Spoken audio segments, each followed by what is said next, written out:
برطانوی shadow minister برائے immigration افضل خان کو حکومت پاکستان کی جانب سے ستارہ قائد اعظم ملنے کی خوشی میں ان کے اعزاز میں برٹش مسلم ہیریٹیج سینٹر میں ایک تقریب کا اہتمام کیا گیا، جس میں کثیر تعداد میں پاکستانیوں نے شرکت کی۔ برطانوی ممبر پارلیمنٹ افضل خان کو اس سال یوم پاکستان کے موقع پر یہ ایوارڈ صدر پاکستان ممنون حسین کی جانب سے دیا گیا۔ انہیں یہ اعزاز مسئلہ کشمیر کو یورپی ایوانوں میں اجاگر کرنے کی خدمات کے صلے میں دیا گیا ہے۔ اس موقع پر جذبہ نیوز سے گفتگو کرتے ہوئے افضل خان کا کہنا تھا کہ یہ ایوارڈ صرف میری نہیں بلکہ تمام اوورسیز پاکستانیوں کی وطن سے محبت اور خدمات کا اعتراف ہے۔ خداوند تعالیٰ کا شکر گزار ہوں۔ میں سمجھتا ہوں کہ یہ جو ستارہ قائد اعظم مجھے دیا گیا ہے، یہ ایکچولی ہم جتنے بھی اوورسیز پاکستانی ہیں نا، ہم سب انتھک محنت کرتے ہیں۔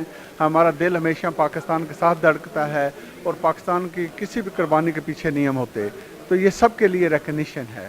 تو یہ میں چاہوں گا کہ جو حکومت پاکستان ہے اس طرح ہماری ریکگنیشن کرتے رہیں تاکہ ان کو بھی اس چیز کا احساس ہو کہ ہم ان کی ایسٹ ہیں۔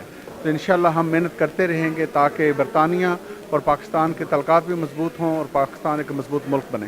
جذبہ نیوز سے گفتگو کرتے ہوئے مانچسٹر میں پاکستانی قونصل جنرل عامر آفتاب قریشی، قونصلر عابد چوہان اور قونصلر یاسمین ڈار و دیگر شرکاء کا کہنا تھا کہ افضل خان کو ستارہ قائد اعظم ملنا تمام اوورسیز پاکستانیوں کے لیے فخر کی بات ہے۔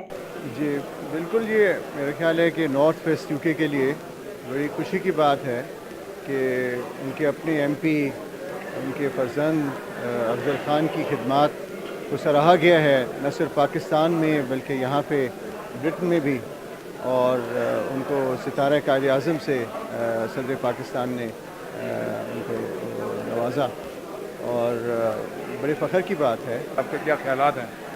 پہلے تو میں مبارکباد دینا چاہتی ہوں افضل خان صاحب کو۔ یہ بڑی فخر کی بات ہے۔ We have so much pride کہ ہمارا ایک بھائی ایسی بڑی ایوارڈ اور آنر، اٹس این آنر کہ ہم لوگ اس ملک میں رہ رہے ہیں پاکستانی، اور فخر کی بات ہے، ہماری پہچان ہے، ہم پاکستانی ہیں، ہم کشمیری ہیں، کہ اس ملک میں رہ کے United Kingdom we are doing amazing work, and ان کو ملا، ہم سب کو ملا۔ کیمرہ مین غلام حسین کے ساتھ محمود اصغر چودھری، جذبہ نیوز، یورپ۔